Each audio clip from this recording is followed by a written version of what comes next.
nang belakangan itu akhirnya kan bersisik dan menjadi naga, kemudian belangsar di sana di bawah jembatan samping pasar itu kan di. Halo Sanak, jangan lupa subscribe Sana. Assalamualaikum warahmatullahi wabarakatuh. Apa kabar pemirsa? Waalaikumsalam warahmatullahi wabarakatuh. Mudah-mudahan sehat walafiat. Nah, malam ini alhamdulillah pemirsa sanak-sanak Banjar Berataan kita betamuan pulang lawan Bapak Hairen Najrin. Kebetulan kita ini berada di Rampah Manjalin ya kalau Bapak. Ya, Balai Rampah Manjalin. Balai Rampah Manjalin. Nah, ketua balainya kebetulan ada juga di sini. Nah, ya. Nah, jadi di kesempatan nang ini kita hendak batakun kisah Datuk Ningkurungan tuh Bapak. Ya. Tapi mungkin di YouTube memang ada legenda naga Loklua aja orang. Ya. Wah, ini ada juga namanya Mbet. Wah, ini di Samarinda aja. Nah, mungkin ada lah kisah lain daripada nang di YouTube tuh Bapak. Ya. Jadi berkenan lawan naga Loklua atau Ningkurungan atau Datung Kurungan. Nang kebanyakan tuh kalau kada salah di versi YouTube nah ada itu sudah gugur kepada legenda naga kayak itulah. Naga kandangan gitu, naga hulu Sungai Selatan gitu kan. Namun barangkali kalau sejarah panjangnya menurut versi sejarah masa lalu nang berkaitan dengan kerajaan Dipa Kahuripan, berkaitan lawan Daha Kahuripan. Jadi di masa lalu itu kan putra oleh nang Bangaran Suryanata nang kawin lawan putri Junjung Bueh. Itu kan akhirnya menjadi raja Maharaja Ganggawangsa. Jadi Maharaja Ganggawangsa ini pada masa beliau memerintah di kerajaan Dipa Kahuripan masa lalu, itu nang riwayat kota kandangan itu kan ketika mereka satu persatu nang kebetulan menjadi oposisi raja, nang menjadi nang menyandung kebijakan raja, itu banyak menyingkirkan diri kemudian menetap di sebuah kampung, nang belakangan menjadi orang nang dikandangakan, belakangan menjadi orang kandangan. Ya, itu namun kita pernah kita kisahkan. Nah, itu kan memang ada bahagian kepada itu tadi. Namun ini bahagian lain daripadanya. Ketika di masa abahnya nang Bangaran Suryanata itu kan pernah meminta bantuan kepada Lembu Amangkurat nang belakangan Lambung Mangkurat itu kan, untuk meminta ke kerajaan Majapahit. Nah, di situ tuh diambil salah seorang pangeran nang Bangaran Windu Sejati. Jadi Windu Sejati ini fungsinya di kerajaan Dipa Kahuripan itu sebenarnya adalah menempati sebuah lembaga nang sebagai penasihat sekaligus sebagai meneliti kebijakan kerajaan lah. Nah, itu oleh bapaknya tadi. Namun belakangan ketika pemerintahan ini dipegang oleh putranya nang Bangaran Prabu Ganggawangsa itu kan, kayaknya beliau ini kada menyuka bahwa lembaga itu kalau kada salah ngarannya Long Tuah. Long Tuah ini adalah penasihat, memberikan petuah kepada raja sekaligus juga meneliti kebijakan raja dengan rancak ke kampung-kampung mencari-cari pendapat orang-orang di kampung. Jadi dahulu itu pernah dipanggil salah seorang pangeran, diminta salah seorang pangeran yang diturunkan dari kerajaan di Jawa itu. Nah, akhirnya ditempatkan di sini menempati sebuah jabatan kerajaan nang Bangaran Long Tuah tadi, meneliti kebijakan raja, memberikan evaluasi, kemudian memberikan petuah-petuah, maka itulah lembaga Long Tuah. Nah, ini ceritanya ketika lembaga Long Tuah ini kayaknya kada diperlukan berhubung banyak pangeran dan para penggawa-penggawa nang belakangan tuh antong lawan para pangeran kan. Nah, banyak lari akhirnya menetap di sebuah kampung nang Bangaran orang nang dikandangakan tadi. Belakangan ini nang Bangaran Windu Sejati itu tadi merasa bahwa pada suatu saat barangkali sampai giliran Sidin tuh bakal disingkirkan lah oleh raja. Iya. Tapi beliau masih menetap sesuai dengan amanah awal sebagai penasihat. Namun Sidin itu merasa pada suatu saat mungkin kena tersingkirkan, sehingga jauh-jauh hari sebelumnya beliau ini menasihati kepada putranya, salah seorang turunan, hanya anak beliau. Cuman beliau ini waktu beliau menyuruh putranya ini untuk menyingkir lebih dahulu sebelum abahnya mendapat hukuman dari Maharaja nih.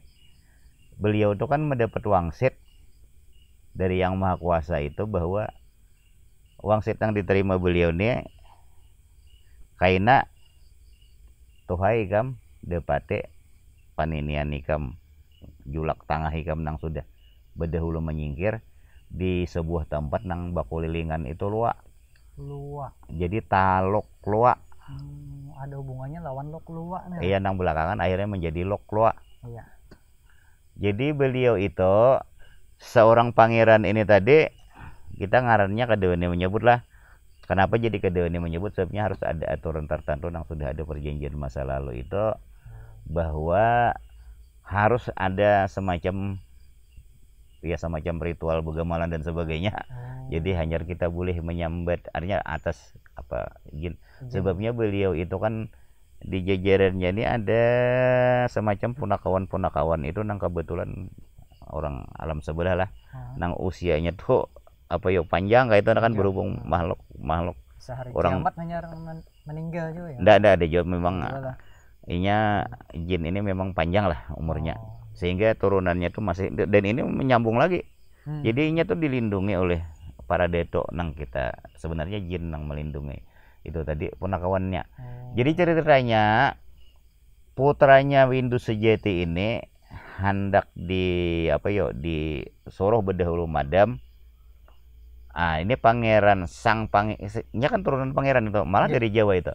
Jadi si pangeran ini ngarannya sebenarnya ada, tapi ulun kedua ini untuk malam ini menyambut ngaran, sebabnya harus intai ada acara khusus kayak itu nah, untuk membuka. Nah siapa tahu kaina kita supaya masyarakat tahu gitu lah. Jadi akhirnya datang kalau keluar itu. Jadi kayak itu ceritanya, sebelum inya tulak itu, jadinya kan berhubung aku nih usia hanya 4 tahun ini kan, kayak apa nih maharagu dan sebagainya. Akhirnya didampingi lah oleh 3 orang punakawan. Ikam kayaknya datang ke kampung nambah kulilingan luar. Di situ kayaknya dapati haja oleh ikam untuk tempat tinggal ikam. Cuman kayaknya punakawan kok nang ku kirim membantu ikam maharagu ikam ini ada 3 punakawan. Nang pertama itu Busu Baong. Nang belakangan itu kan menatap di Jambu. Lok Sabang. Kemudian yang kedua tuh Busu Sanggire. Sanggire ini di daerah Padang di Binjai sini. Nah kemudian yang ketiga tuh Busu Umihan. Umihan daerah sekarang di Belute. Iya itu di daerah Belute itu. Jadi dengan 3 orang punakawan ini akhirnya menetaplah di Talok Luak tadi. Nah belakangan ini sampailah ke versi legenda. Jadi di versi legenda itu konon ceritanya beliau ini kan bebine lawan Umbu Ura itu kan. Jadi Umbu Ura ini akhirnya berhubung Sidin itu sudah menjadi orang biasa, bukan walaupun turunan bangsawan kerajaan di Pakahuripan. Ceritanya tuh menangguk ujar. Nah menangguknya tuh justru ada di sini sebenarnya. Nah di sekarang jembatan di samping ini di Pulau Layan ini, Pulau Layan ngarannya. Wilayah Binjai ini kan. Ya sini tadi ini di bawah Rumbi, sekitar Rumbi ini. Yang lalu di jembatan itu. Iya. Jadi konon ceritanya di situ dahulu menangguk itu, nang mendapatkan hintalo itu, nang dimasak, nang akhirnya bersisik. Tapi itu kepada versi legenda. Nang belakangan itu akhirnya kan bersisik dan menjadi naga, kemudian belangsar di sana di bawah jembatan samping pasar itu kan ada situ ada. Jadi nang dengarin dia tuh neng kurungan tadi. Ning kurungan ini sebenarnya berhubung ikam nih tuhai, artinya lah ikam bangsawan sebenarnya, cuman berhubung ikam ini harus menyingkir. Jadi ngaran ikam sebenarnya itu adalah Raden Ano nang ulun kedua ini menyambat. Cuman ikam Radenai tapaksa ikam nih geler aja nah nang kubari nah. Iya kurungan tadi sesuai lawan nasib ikam tak kurung. Pacang tak kurung tak sia-sia gitu kan. Maka geler ikam kurungan. Detong kurungan nang belakangan ning kurungan. Sebabnya geler nang diberi oleh abahnya Windu Sejati ikam berhubung nasib ikam kayak ini maka ikam ku geleri kurungan. Akhirnya menjadi Detong kurungan. Jadi anak dari Windu Sejati nang diambil dari Trowulan Jawa Timur, pusat kerajaan Majapahit. Nang kebetulan ditugaskan di sini. Itu di masa pemerintahannya pada masa Suryanata. Sebenarnya ada ngaran wujurnya. Barangkali untuk mendapatkan siapakah nama beliau itu terpaksa mau kada mau kita setelah meminta izin dahulu bahwa kami hendak mengungkapkan siapa ngaran Detong kurungan itu nang bujur. Mudah-mudahan dapat izin ya kalau. Nah, amunnya dapat izin, insya Allah dapat izin. Nah, berhubung beliau ini dilindungi oleh punakawan yang sudah turun temurun lah. Deto apabila Detonya itu sudah di alam mereka lah, maksudnya alam jin lah. Deto kita menyambut lah. Belinya sudah meninggal dunia itu kan diganti pulang oleh anaknya siapa, turunnya siapa nang diamanahi. Nah, jadi kayak itu Bapak Sule. Nah, jadi pemirsa kita sudah dapat nih kisah lain dari Detong kurungan nang jerurang pokoknya di legendanya itu naga. Iya ya.